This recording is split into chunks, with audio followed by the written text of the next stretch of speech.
A mí me llama mucho la atención este alcalde de Cabrero, que se llama Mario Alejandro Guierque, porque está trabajando con las demás comunas, va a Santiago, como todos, o la mayoría, ojalá así sea, que van a pelear sus proyectos y que está trabajando permanentemente con la base. Y en este sentido, doctor, con la comunidad, con sus pares de Quilleco, estableciendo estos lazos de amistad, ¿no es cierto? Primero, que es lo importante, conocerse y aplicar algunas tareas, medidas que van a servir definitivamente al vecino, porque hay que estar en contacto con el mundo más allá del teléfono y el computador, estar ahí, ¿no es cierto?, en terreno. Esto lo hago partiendo por un saludo formal a usted, gustazo de tenerlo en nuestra casa televisiva, el doctor Carlos Martínez. ¿Cómo está, doctor? Alejandro, nuevamente aquí, en mi casa, Es su casa, pues. agradeciendo nuevamente la invitación. Y miraba con mucha atención ese reportaje chiquito ahí que apareció, muy claro, muy buenas imágenes. Y efectivamente es bueno las alianzas, porque juntos se puede conseguir más cosas. Si va uno solito no la van a pescar, como se dice chileno. Pero si llevan un proyecto conjunto, pueden conseguir más cosas. El hecho de copiar lo bueno, en redundancia siempre ha sido bueno copiar lo bueno, y compartir los modos de trabajo, es muy interesante. Las salidas a terreno, porque en la salida de terreno se tocan, claro, como uno que llega con cables se tocan. Entonces de repente se pueden hacer señas a través de un alambre de púa, te fijas, andan haciendo más o menos lo mismo. Aquí hay que dejar de lado definitivamente las diferencias políticas que puede haber, porque hay un bien superior que es la comunidad, doctor, ¿no? Sí, hay una tontera chilena que después de la votación pierde gana el que sea, siguen enojados. Eso es ridículo. Tiene que unirse nosotros. Me acuerdo en mis tiempos, 96, 95, trabajamos todos en conjunto. Claro, usted fue candidato, ¿Sí? lo eligieron. Concejal, todos colgaban afuera. Yo era independiente, así que era el que menos sabía de política, pero todos dejaban afuera. Fue un consejo bien interesante. Y me llama la atención que Cabrero está haciendo más o menos lo mismo. O sea, sí, claro, se olvidaron. Nadie dijo, esta señora, no, esta sí, esta no, esta sí, van todos. Y después van todos al otro lado, hacen... se comen los modelos, incluso los modelos ya de los constructores están un poquito obsoletos. Se pasillo largo para allá, que no tiene que se va más al hall central y distintas, como las salas de cambio, claro, de máquinas.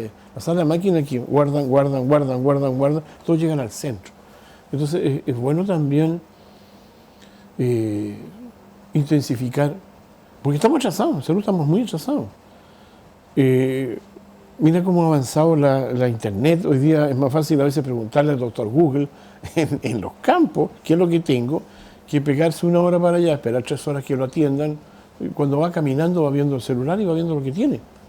Va orientando y es muy útil. Ojo, no es en contra, es muy útil. Tengo un dolor que podría ser un riñón, un cálculo, apendicitis o el hígado. ¿Sabes? Entonces, y ahí hay cierta orientación. Cierta orientación y sobre todo no importa la orientación al final, el cuidado del paciente. No coma grasa, te fijas si es un cálculo de la vesícula. Entonces hay un autocuidado bien interesante. Ha sido un factor positivo que negativo. Y el hecho de que estén haciendo todas estas cosas en conjunto es muy bueno. La unión de los municipios. ¿Se acuerdan que antes habían reuniones de todos, claro, los municipios de la región? Creo que hay asociaciones de municipios, sí, pero hay una, dos, no sé, creo que son 4, están divididas. Sí. Entonces... Y dividido políticamente también. Claro. Oye, doctor, que no se me vaya el tema a propósito de la medicina. Es tiempo de vacunarse contra la influenza, pero me decía que no es obligatoria, pero es sugerida, ¿no es cierto? Claro. Porque estamos entrando a etapa otoño-invierno y hay que, ¿no es cierto? Lo ideal es que todos se vacunen. Eso es lo ideal. Hay cierta reticencia. Hay otro problema, fíjate que sería un problema de la autoridad. Si yo me vacuno, por ejemplo, con la influenza, que ese solo hecho de vacunarme, que me dan mi certificado, y salga con una licencia médica por 2 días. Si me da la fiebre, claro, me acuesto en la cama, me da dolor de cabeza, y 2 o 3 días después voy. Y falta ese punto. Yo lo he visto, por ejemplo, oye, no me puedo vacunar porque si me da fiebre y mañana tengo que ir a una operación, los doctores, o la chiquilla, la enfermera, estoy sola, ¿cómo voy a dejar? Entonces, hay un periodo post-vacunación que se produce en algunas molestias, que son molestas, por eso Claro. llaman molestias. Y cefalea, un poquito de sudoración, un poquitito de alza de temperatura, unos tiritones, unos dolores musculares.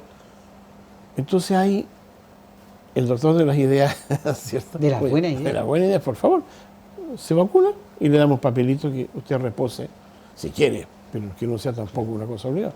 Y que no le descuenten del sueldo los 2 días, ¿te fijas? Porque sí se producen algunos episodios que no son adecuados, como ir a trabajar otro día, o 2 o 3 días, ¿te fijas? Doctor, yo aprovecho de preguntarle de todo, por el tema Sí. sanitario, ciudadano y ambiental también. No puedo dejar de preguntarle porque en Hualpén en las últimas horas la gente viene respirando podredumbre hace harto rato con LINAP. Se tuvo Sí. que evacuar colegios, jardines infantiles. A comienzo de semana la planta elevadora Desvío dejó la crema, la gente salió a la calle a protestar. Ya se está viviendo un verdadero infierno en el ámbito de la contaminación en Hualpena, y eso repercute en la salud de los adultos mayores, de los jóvenes, de los estudiantes, de los niños, de las guaguas, de los dueños de casa, de todo el mundo. No hay para dónde mirar, ni hay respuesta tampoco, porque ese monstruo ahí está instalado. El ICI de Hualpén, hay mucha gente, yo diría el 90% de la gente que va al ICI de Hualpén, algunos días es insoportable. Claro. Ahora, Esbío nace de un conflicto entre lo particular y lo privado. Era una empresa que dejaba, en tiempo mío de concejal, dejaba 34.000, 38.000 millones de pesos de utilidad, post todo. Y era mucho dinero. Entonces hay que, de alguna manera, Salud sé que viene un apretón Esbío, así que apúrense, corran para solucionar los problemas, porque va a venir un apretón, es obvio que va a venir un apretón.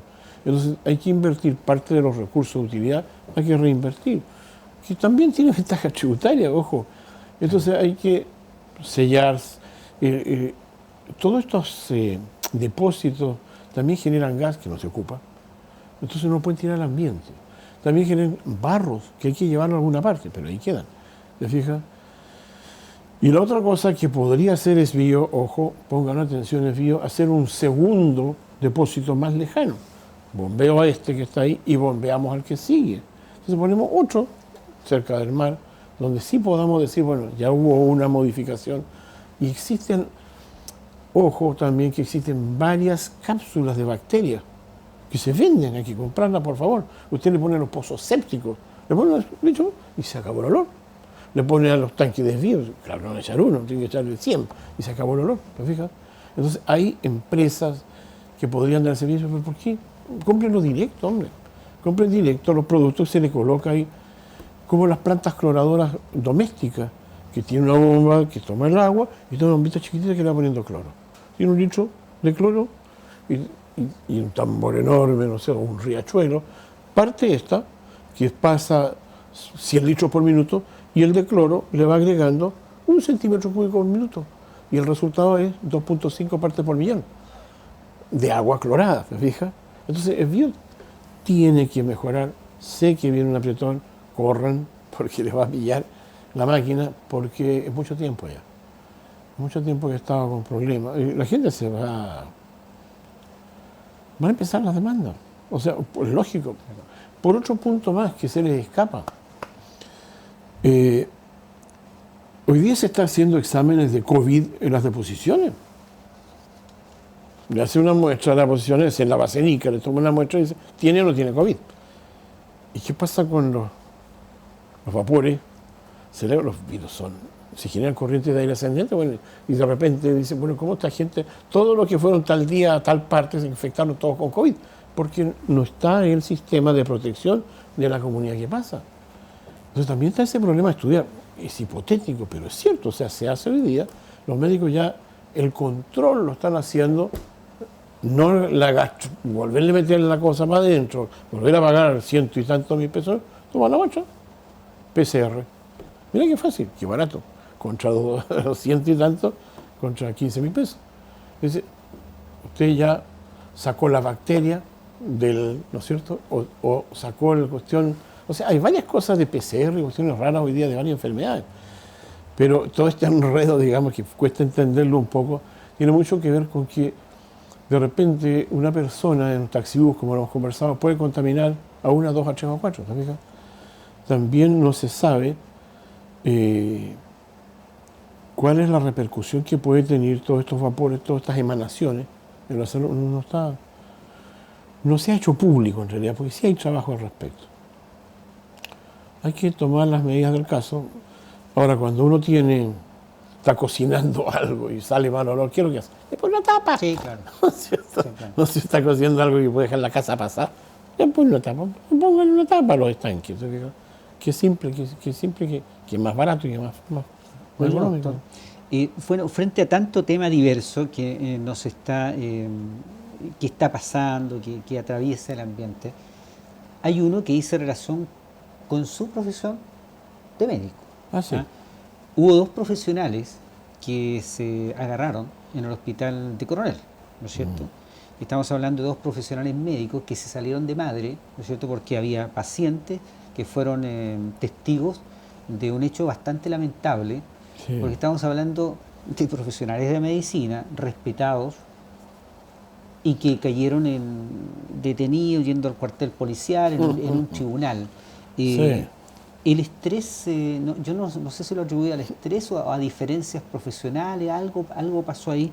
Me parece que usted debería tener un comentario sobre el particular yo sé que no se refería a sus colegas, pero hay un hecho de por medio que tampoco podemos soslayar. Bueno, es interesante porque es como la gota de agua. Puede que haya existido antes una enemistad permanente, un choque permanente. Uno creo que es ginecólogo, otro médico general, y uno dice haga esto, el otro dice no, tienes que hacerlo tú. Yo creo que partió ahí. Hazlo tú, no hazlo tú, hazlo tú, no hazlo tú. Un Pero tema de competencia, ¿sí usted, un no? tema de que en el fondo, ojo, que hay una persona y un paciente que el que ocasiona la pelea. No se toparon en un pasillo, se pusieron a combo, ¿no? Este paciente se lo envía aquí, este se lo devuelve al otro, este se lo devuelve aquí, y se juntan entre los dos, dejan el paciente al lado y se agarran a puñete. ¿Me fijas? Hay una cosa curiosa del colegio médico, ¿no es cierto? Que a veces el colegio médico, no estando incluso alguno no colegiado, de repente el colegio médico va a tener que empezar a salir a terreno. No sería malo de repente que nuestro presidente, a quien estimo mucho, el doctor Acuña, de repente se dé su vuelta, ¿no es cierto? Es una extraordinaria persona el doctor Germán Sí, Acuña. pues, un Extraordinario hombre, ser yo lo humano. quiero muchísimo, hasta medio pariente político mío. Ah, sí, mire. Sí, porque mi hermana está casada con el doctor Acuña, primo de él. Entonces, de repente pegarse una vuelta como autoridad, con autoridad médica, muy respetado, y darse su vuelta al hospital y decir, a ver, vengan parcito para acá. Venga para acá. Tenemos fíjate qué curioso, tenemos un código penal, un código tributario, un código civil, y nadie sabe que hay un terrible código sanitario que tiene unas sanciones enormes que no se saben. Y de repente alguien lo va a rescatar por ahí y va a agarrar a este parcito. ¿Te fijas? Entonces es interesante empezar a salir a terreno. Decir, bueno, ¿qué pasa aquí? Hacer un acta de la visita, una visita de cortesía, pero el acta tiene mucho valor. ¿Está sucediendo esto? ¿Por qué está sucediendo esto? Porque es la autoridad regional. Y el doctor Acuña tiene muy buena voluntad, muy buena voluntad. No me cabe ninguna duda. Y es muy pacífico, es muy centrado. Si no, sería... No en vano, en un momento, yo no sé si todavía estuvo a cargo de los cuidados paliativos del Hogar de Cristo, atendiendo a gente extrema, y lo hacía de una manera, yo diría hasta sobrenatural, entregando más tiempo que le correspondía. Sí. Ahora, esto de los médicos y diferencia, no sé si alguna vez en su vida particular le tocó, no digo irse a las manos, discutir con alguien, pero tener punto de vista diferente y solucionarlo como corresponde, ¿no? En el caso mío, no, pues yo soy un amigable componedor. No sé, siempre me ha tocado estar ahí separando a gente. Pero sí ha habido casos en los cuales hay sobre horario. Una cosa muy curiosa, incluso en la medicina privada, fíjate, ahí se producen problemas. Por ejemplo, hay centros médicos que arriendan un box de 2 de la tarde a 5 de la tarde y se paga. Y tiene un contrato de arriendo de las 5. Pero el mismo box se lo arrienda otro doctor de las 5 hasta las 9. Entonces llega el doctor 10 para las 5, a quien le entregan el box, son las 5, las 5 y cuarto, 5 y media, y está con toda su gente afuera, pues, y ahí empieza, evito esos conflictos en eso, sobre la entrega. Y eso también se ve en los turnos, la entrega de turno. ¿Me fijas? De repente llega un paciente grave, falta media hora, déjelo ahí para que le toque al que va a entrar, pues, ¿te fijas? Entonces ahí queda en la camilla el otro, pues, y llega el 9 y se topa con que, ¿a qué hora llegó? No llegó a las 4, son las 5. ¿Me fijas? Entonces hay problemas a veces sobre,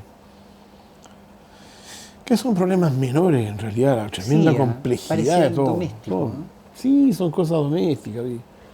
Y afortunadamente, lo digo con mucho cariño, tenemos una dotación de becados, ¿sí?, que inundan los hospitales, que hacen una buena parte del Sí. trabajo. Por eso yo creo que lo de Coronel fue un hecho fortuito. Sí. Sí, Sí, como decía uno por ahí, mucha testosterona. probablemente. Claro, porque uno era más como físico, el otro se defendió, ¿te fijas? Entonces había una... Ahora, claro que de ahí nacen las demandas, las querellas, qué sé yo. Pero hay una cosa que poca gente sabe, un poco de cultura. Los golpes son una falta en el Código Penal. Un golpe, una falta. Salvo que haya fractura, que sea, son una falta. Se pelean dos, se tiran al suelo, se pegan harto y no se quebró nadie, es una falta. Y están uno con el otro en contacto en el suelo dándose. Pero curiosamente, ojo para que aprendan, una amenaza a 2, 3, 20 metros de distancia o por internet es un delito grave. Entonces, por favor, los doctores de Coronel no se amenacen porque es un delito grave. Ningún doctor debería. No amenacen. Ni ninguna persona, a fin de cuentas. ¿no? Mismo que se peguen un par de palmetazos, claro, ¿no es cierto? Aquí se amenazan porque la vía penal es distinta. La vía penal es distinta, trae consecuencias, trae papeles manchados. Lo otro, tal vez, con la intervención de nuestro doctor Acuña, ¿no es cierto? Claro. Se podría darse la mano, el par de lesos que se usan a pelear y abuenarse. Claro, Tienen sería que como la abuenarse. foto del año. Sí, se abuenaron, cuál es el problema que había, etcétera. Claro. Y a veces uno tenía problemas, el otro no había tomado desayuno, o sea, la glicemia Claro. baja, anda a saber, o tiene alguien enfermo en la casa. A veces mucha gente que va dejando un problema atrás Sí, pues por cierto. y tiene que esperar que sea la hora de salida para retomar el problema. Yo creo que se puede abuenar. Doctor, quiero en el lapso final llevarlo a la política. Tenemos elecciones el 7 de mayo, ¿no es Sí. cierto? Elección, recién teníamos entrevistada a Mónica Troncoso, que es candidata. En fin, ¿cuál es su visión de este proceso? Yo le pregunto porque usted fue candidato y lo eligieron con voto popular en determinado momento, ¿no? Mira, a mí me da una pena, una cosa terrible, una pena que uno lo ve con la experiencia que tiene. La selección de las personas que van de candidatos fue en un periodo muy corto. Siempre lo he pensado, que para ser candidato a algo, debiera haber una PSU, hombre, algo que uno pudiera, un constitucionalista que haga una lista de las cosas, de las preguntas, de los conocimientos, que es una especie de currículum más un test de compatibilidad y de habilidades y por no decir, sin ofender, un test de inteligencia, o sea, si el máximo es 140 y el mínimo es 80, por favor, que alguien que esté en el mínimo, ¿te fijas? Pero más que esté en el mínimo, que esté dispuesto a hacerlo, que no se niegue, yo no quiero hacer esto, porque hay gente que se va a oponer, Sí, claro. pero ¿por qué ponerse? Si es tan simple, háganlo. Independientemente, por último, del resultado, si tiene habilidades, tiene disposición, tiene un servicio público que se pueda ver de que ha hecho buenas y lo ha hecho bien, digamos. Usted dice nivelar para arriba. Nivelar para arriba, exacto. Porque yo también podía ser constitucionalista, yo fui concejal y bla, bla, bla. No, si yo no sé qué voy a hacer ahí. A pesar de que estudié Derecho 3 años, no me siento capaz, pero hay mucha gente, fíjate, que tú le conversas y quieren ir porque quieren arreglar Chile, porque Chile es la patria y todo. Qué ridículo. Buenas intenciones, los felicito que tengan buenas intenciones, pero ojo, estamos hablando de la norma fundamental de un país, tanto interna como externa, o sea, una cosa que tiene una trascendencia gigante. Entonces, vamos a partir, por favor, no partamos de cero. Siempre lo he dicho, partamos de lo que hay, lo arreglamos. El que se pone a alegar tonteras para atrás, que le hizo esto, no ha leído para atrás. No ha leído que esto viene de 1800, que viene del siglo II antes de la era cristiana, ¿te fijas? Entonces hay que sentarse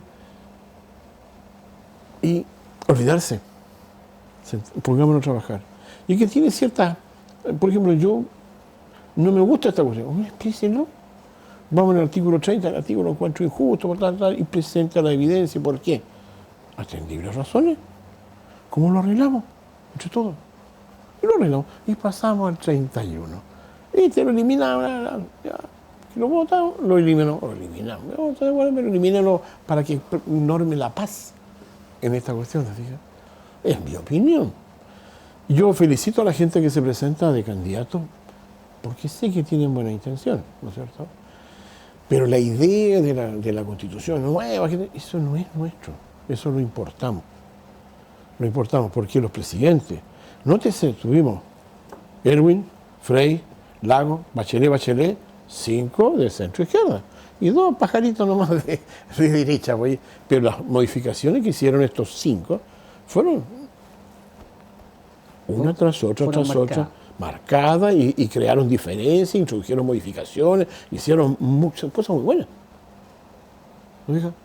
Ahora aparece alguien que dice, todo para atrás. No, pues hombre, si no podemos borrar de un manotazo porque alguien importó la idea de afuera. Porque se hizo en Colombia, se hizo en Venezuela, se hizo en Cuba, se hizo en Nicaragua, se hizo en México, se hizo en Uganda. Pues, ¿no? Si nosotros somos mejor país, somos más capaces, somos más capos los chilenos, podemos ponernos de acuerdo y esta lecera la borramos y este también y tenemos 3 cuestiones y ponemos de 3, sacamos 2 y ponemos 5 más. ¿Todos contentos? El doctor de las ideas. Sí, todos contentos. De las buenas ideas. Entonces, la petición para los constitucionalistas y todo esto, cuando estén haciéndole la nueva carta, tengan al lado la vieja. Nada más, si se trata de eso. ¿Qué dice esto que están proponiendo? ¿Qué decía antes? ¿Qué parecen? Nada más. Doctor, como siempre, ha sido muy gentil y le dejamos su minuto de confianza de despedida para que se dirija a la gente y les pueda enviar un mensaje, sobre todo de esperanza, con tiempos difíciles como son estos. Bueno, tiempos muy difíciles. Hay una cosa que me llama la atención a nivel de la ciudad. El hecho de no estar cohesionados en una sola vía, o sea, todos juntos. Me llama mucho la atención, por ejemplo, lo que viene en los tiempos del dinero y la reducción de la capacidad de compra. Vamos a tener que ser más ordenados. De repente teníamos algo que valía 1.400 pesos, un litro de aceite, y de repente vale 3.800. Pero un 12% de 1.400 a 3.800 lo encuentro excesivo. Recién conversaba con un cristiano en Argentina, me decía, si vale aquí, la benzina vale 400 pesos en Argentina. Y pues aquí vale 1.000 y tanto. ¿Y dónde salta tanto si el mismo petróleo? ¿Esto estamos comprando mal? Preguntémosle dónde compran los argentinos. No sé si le compramos a ellos, porque vamos a traer de México, de Ucrania, ya no se puede, pero no sé de dónde sacan esa cuestión. Entonces, ojo, si estamos pagando, por ejemplo, el litro de aceite vale 600 pesos, 800 pesos, y uno pesca la botella en el supermercado, la mira, hecho en Argentina, aceite argentino, de maravilla, 100%. Y hay unos que vienen con soya, el 5%, la famosa soja que le dicen. Y uno allá y acá vamos a ganar 3.000. Entonces, vamos a tener que arreglar ese cosito. Vamos a tener que arreglar eso. Le digo, por favor, pongamos atajo a esas cosas. Si tuve un 12%, apliquemos el 12 al 20%. Pero hay una carrera por lo que viene, donde explico por qué esas alzas. Un minuto, ¿sí? ¿Se puede? Por favor. Un minuto. Lo que pasa es que todo el mundo se está poniendo en la eventualidad que se dispara el IPC. O sea, yo soy comerciante, compro el azúcar a 1.000, la vendo a 1.400, me gané 400 pesos. Con eso financio todo, el arriendo, la gente, los sueldos, todo. 400 pesos, va para eso. Y 100 para mí. Voy a comprar azúcar de nuevo, me cuesta 2.000 pesos. Entonces la compré en 1.400, o sea, la compré en 1.000, la vendí en 1.400, la voy a reponer. Se llama el costo de reposición. Entonces hay un susto espantoso del costo de reposición. Y eso tiene que ver mucho con el rechazo que se hizo a nuestro amigo del Banco Central, que no lo consideraron. El costo de reposición, que se le fue. El costo de reposición es muy importante para evitar el alza desmedida. Porque yo tengo que evitar. O sea, si yo compro una camisa me cuesta 3.000 pesos y la vendo en 7, y cuando quiero comprar camisa para venderla a 3, para 7, resulta que me cuesta 11. Entonces tengo que dar 18. Me subió todo. Entonces, ojo, costo de reposición. Y los matemáticos, ingenieros, todos van a hacer tasa interna de retorno y margen de contribución, para que se vean en el Google qué significa la tasa interna de retorno y qué significa el margen de contribución. Tarea, ¿no es cierto? Muchísimas gracias, doctor, por su tiempo y la precisión de sus comentarios. Agradecemos mucho que nos haya acompañado una vez más. Bueno, gracias, Mario Eugenio. Yo me siento tan cómodo, me quiero ir. Bien. Pero estoy aquí muy agradado y muchas gracias por la invitación Muy nuevamente. bien. Agradecemos al doctor Carlos Martínez, lo presentamos como el doctor de las ideas, o el doctor de las buenas ideas. Y así también despedimos la edición de noticias en nuestras pantallas del Canal 8, la señal 23 y vivetupuerto.cl. Mañana será otro día. Gracias por acompañarnos.